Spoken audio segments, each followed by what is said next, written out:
Hello, ladies. This is Tish, and for this month, the month of Av, we're going to be talking about the left kidney. So leading right from where Erica left off, I was taking some notes because I just find there's more correlation and connection as each month as we look a little bit deeper into all of this, and just taking notes because it's all tied and linked together, as we know. That is exactly how the Creator has put us together, and it's just a beautiful thing. So tonight I'm going to talk a little bit about the Aleph Tav body system again, and I have some of my resources here in the room that I'll hold up and show. But I just want to remind you that Wellbeing by Design in Medina, Ohio, Dr. Manzo. So he is the one that has put this all together. And then back in June, I did the practitioner course number 1. They are still working on course number 2. So I'll be excited to learn more when that time comes. But some of the things that I'm going to mention tonight are pieces of equipment or tools that are on the market out there. And just if you have any questions, you're welcome to email me at HarmonyTime, THYME, herbals with an S there at gmail.com. And then I can connect you to some of the things that I'm going to mention tonight for tuning forks or the Aleph Tav laser kit that Dr. Manzo has.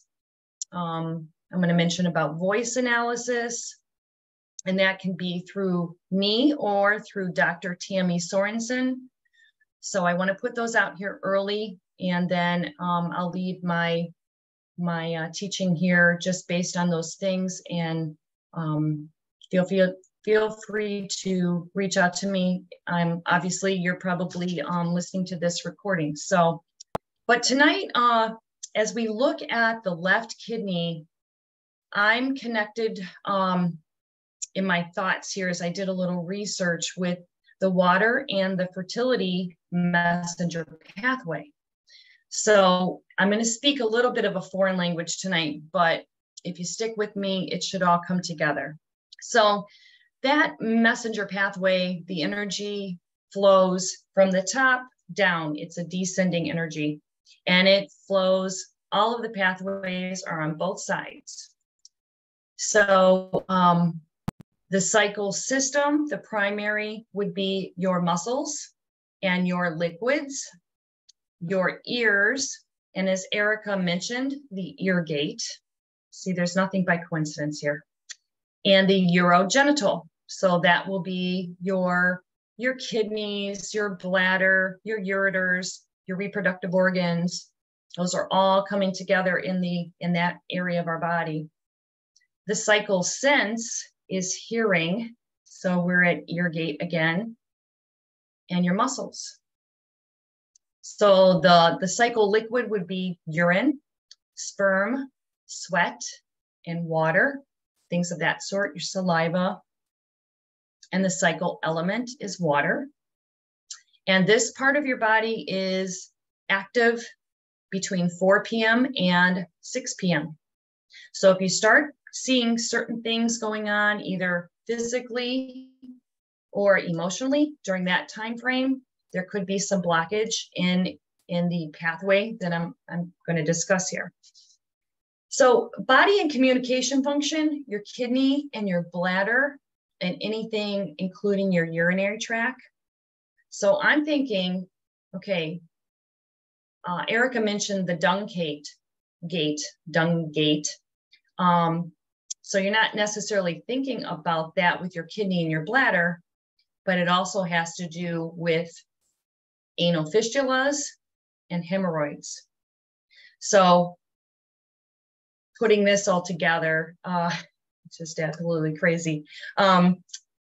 Your muscle issues. What would we experience if we're having muscle issues? It has to do with our urinary or water intake or lack of water intake. Muscle cramps, spasms. So either you're urinating too much or you're not urinating enough. You're sweating too much or you're not sweating enough. We're also looking here, we're in the hot season, right? So are we drinking enough fluid? If we look at the pathway, it'll start at the top. It comes down through, across your face to your cheek and down the side of your neck and in towards your chest. But that's also including the ears. So there is our ear gate again. Our hearing, that also includes tinnitus. Any reproductive issues, motor twitching, calf or hip pain. This also has to do with trembling, seizures, dizziness, vertigo, equilibrium, constipation or diarrhea. So we're coming back again to the dung gate. That would be your toxins, right? So if we're constipated or we're having diarrhea, there's toxins. Skin issues. So we're looking at perspiration or not perspiring. And of course, our skin is our largest organ. What we put in needs to come out one way or the other. There could be body temperature issues. You're too hot or you're too cold. Your hands or your feet, especially. You get chills. Now, I found this one to be interesting. And I've pulled out 3 different resources, which I'll share the titles with you shortly, but little toe issues.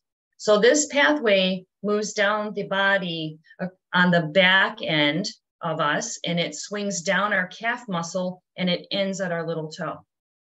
So if we're having some kidney things going on, it could be showing up in our little toe. Also at the same time, it can show up in our little finger. So I'm not sure if any of you have ever known anyone with kidney disease, but they will have a curled finger, which will not straighten. So that's a very common outside picture of what's going on in the inside. Back issues. Sometimes we think it's muscular. It very well could be urinary tract and kidney issues. Sciatica. Maybe there's some interscapular area tension or knots, as we like to say. Oh, what did I do today? You know, maybe I lifted something wrong. There could be a correlation of some blocked energy in that area, that pathway. Nosebleeds, nasal congestion, drooling and teething. I mentioned about the little finger being bent. It's also stiff, crooked, and very hard to straighten, actually to where the tendons will actually lock in place. You could have pain in your groin or swelling in the male of his scrotum. The other thing I noticed in my study and reading here was pain begins in the eyes, and it seems to shoot through the occipital region, and that could lead to depression. And also, there's a formation of your forehead will begin to protrude. So there's another outward effect. So if we're seeing little toe, little finger, forehead changes, okay, just some outside things, just like we talked a few months ago in cardiac and our earlobe. So creases in the earlobe. Remember we talked about constriction. That's vascular constriction, artery constriction. That's the outward sign for that. Mental and emotional. So that would be fear, anxiety, terror, or a tendency towards suicidal thoughts. Your mental clarity will become foggy. And if we think about being dehydrated or toxins building up in our system, that will change the function of our brain. So you could go into a lack or an obsession with order, wanting everything to be in order, become uptight. Maybe there's some mental phobias going on, a lack of faith, stress, and negative attitudes.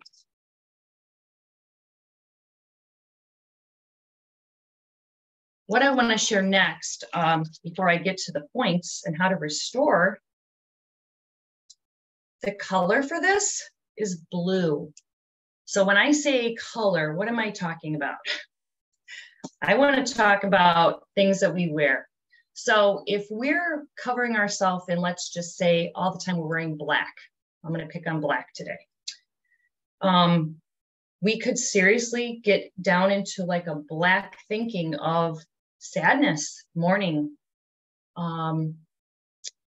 We tend to pick certain things to wear based on our mood for that day. But what if we're realizing I don't want to wear that today because I shouldn't. So I'm going to wear blue today, or focusing on something blue. Now, how can that be? How could that work? If I'm sitting here and I'm looking at something blue, what in the world does that have to do with healing my kidneys or my urinary tract? Or so I was trying to think about that. I know I was on another group and someone was mentioning about the colors. And so I thought, well, our eyes, we see something. Back here, we were talking about that, right? Do we have a seeing gate, Erica? Maybe. The things that we see, we take that into our brain. It becomes processing, right? So that could be something bad, right? If we're sitting and watching something horrible, then our brain processes that. If it's something we shouldn't be watching because it could ignite something in us that we shouldn't have. But let's flip that and turn that into a positive. So what if I begin to focus on the color blue? There has to be a correlation between that and our brain in healing, because we know if we sit and we look at something that we shouldn't be looking at, that affects our bodies in a negative way. So if we turn it and just let's stop and think about that. You know, there's a lot of times I mention something and people are like, whoa, what? You know, I could sit and look at blue, or I dress in blue, but let's just think about how that can affect, right? So I went a little bit further on the color thing today, but I just found that very, very interesting. Okay, the attitude I mentioned is fear. There's a lot of fear that happens this month, right? There seems to be always like some sort of animosity or just a lot of chaos that takes place during this month, the summer months. It's affecting our limbic system, right? Okay. Also, I'll show you here. It's a cycle number 4. And this is one of the blue violet lasers. And this vial here that I have is a cycle 4. So this is a frequency vial. And then what we do is we'll place it on the points and then it will penetrate through. And I'll mention which points shortly. And that's to help restore. The other is sound. We've talked about sound here before on this class, but 741 hertz happens to be the tuning fork. And there's a lot of tuning fork talk lately that I've been hearing, maybe because of certain things that I choose to listen to, podcasts and such, but a lot of healing going on with tuning forks, even in a situation, it was almost an amputation of a finger. And so, and here's the puck, and it's a shorter one, actually, and it's blue. So I thought that was neat. And then just mentioning some nutrition or some herbs. So this is the book that I'm using for tonight, Prescription for Nutritional Healing. I have the most up-to-date, and it is huge, as you can see. So page 593, if anyone is interested in that. But we're talking about kidney stones or overall health for our kidneys. As we know, kidneys are an end-life organ. So without your kidneys, it will be the end of life unless there's a medical intervention to put you on dialysis or for, you know, on an organ transplant list or whatever you were to choose. But we need our kidneys.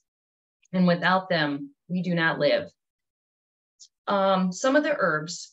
So this would be specifically for kidney stones. And there's a lot of reasons on why we could be forming kidney stones. I won't go into those tonight, but some of the herbs would be aloe vera juice, ginkgo biloba, golden seal. Now, remember, this isn't for everybody to just go and take. So if you are pregnant or breastfeeding, that is, you'll want to talk to your provider on that. I do not recommend taking those if you are expecting or nursing. Let's see, marshmallow, root tea. And here it says to drink a quart daily to help break those down. There's some other herbs for relieving or alleviating kidney stones. Cleavers, gravel root, juniper berries, and prince's pine. So what would be the most easiest thing to do would be to stay hydrated. So how much water are you drinking? This book specifically mentions drinking distilled and then adding in your minerals. But if everything gets backed up or your body isn't eliminating toxins, you will become sick. There's also foods mentioned in here that you can consume. If we're looking at not just kidney stones, but overall health, there would be checking, let's see, celery and parsley seeds. Those are natural diuretics. Dandelion root, dandelion tea. I've gathered those on my property and then made tinctures. So there's so many different options. You know, obviously a tincture, it's a smaller amount, it's more concentrated. It does take quite a few cups of tea in order to reach the goal that you're looking for. Let's see here. Nettle, parsley, red clover, and watermelon seed tea. So there's several options, but I wanted to share that because I always have to put something in about nutrition and herbs, right? So how do we restore this cycle if, what can we do to reset ourselves? And it's a pretty simple hold. Your fourth cycle is going to be your index finger. If you're doing a self-application and you just gently hold your entire index finger with your opposite hand. And I encourage holding that as long as possible, at least 5 minutes. I encourage going longer. And you can rotate. It doesn't have to be specifically, you know, your left holding your right. You can rotate. And then for the blood messenger pathway, there's 4 points. And I'm specifically choosing this one just because I found their correlation is with everything we're talking about for this month. But the Dalit, which is the number 4, which is located on the back of your neck, right at your occipital. So on each side. And I always hold like this. I keep my fingers open, but the middle's together. And then I'm only placing the pads on, and I only place them gently in that space. So you don't have to rub. There's no massaging. There's no using your fingernail tips. It's just your 3 pads here. And the goal is to reach and feel pulses. So not a cardiac pulse. Obviously, if we're using our thumbs, it would be our own pulse, but using these, and then you want them to be simultaneous, both sides on the same rhythm. And then the other spot would be subclavicle, which would be just underneath your collarbone, and placing those and holding them here. But simply holding, you know, we can't always walk around doing this, right? We're doing this. I mean, sometimes I do that anyway. I don't know. Also, if you pay attention to people or pay attention to yourself, you know, during those moments, your body will automatically try to restore itself, right? So how many times do we reach back and we just start, it's trying to restore itself and reach homeostasis. And I just find that, a lot of people rub the back of their head. I do that. Like if we're getting a little anxious or if we feel, yeah. So indiscreetly, you can hold your finger here, right? If you feel that. And just like Simi has mentioned in the past, with holding the spot, for anxiety, you could be driving down the interstate. It's really hard to do this and this to yourself going down the highway and hold the steering wheel.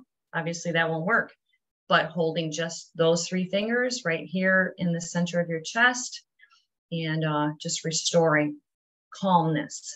So if we're talking about anxiety and fear, we're talking about the kidneys, we have multiple options. So your occipital, your underneath your collarbone, your sternum, and then holding your index finger.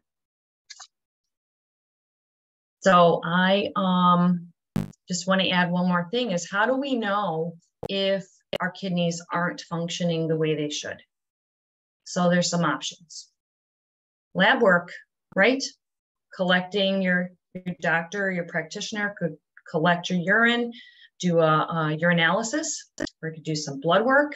And they check certain labs, your bio, right? See if you're hydrated. So if you don't want to do that route, maybe it would be a biofeedback. There are Quest 4 practitioners around the country. Mentioning Dr. Manzo, even though he is in Ohio, he does have something. You can check his website, give the office a call. They do something remote with that. Same with myself. I have a biofeedback machine and can do that remote as well. So also the voice analysis, I do that remote, and so does Dr. Sorensen. And it's pretty neat. There's physical, a mental, and an emotional report that would be generated based on your voice. And so just as we know, we pick up the phone and we speak to someone, we know something's not right by the sound of their voice. Either they have a cold, they're under stress, there's worry, panic. Our voice speaks literally and tells a lot about our health. And so those are just some tips that I have, and I encourage everyone to stay hydrated, of course, and then rest. And anything that, you find that is triggering worry or anxiety, find someone, reach out and find some tools. I know we have some great practitioners here at the Rooted Cafe. Simi is one of them. And there's a whole list. All you have to do is post it and someone will be in contact. You do not have to go through any of this by yourself. And we know that there's some times that we just need to reach out. And that's one of the beautiful things about the Rooted Cafe and the women here. And it's a safe place. So I thank you, and I hope you have a wonderful month.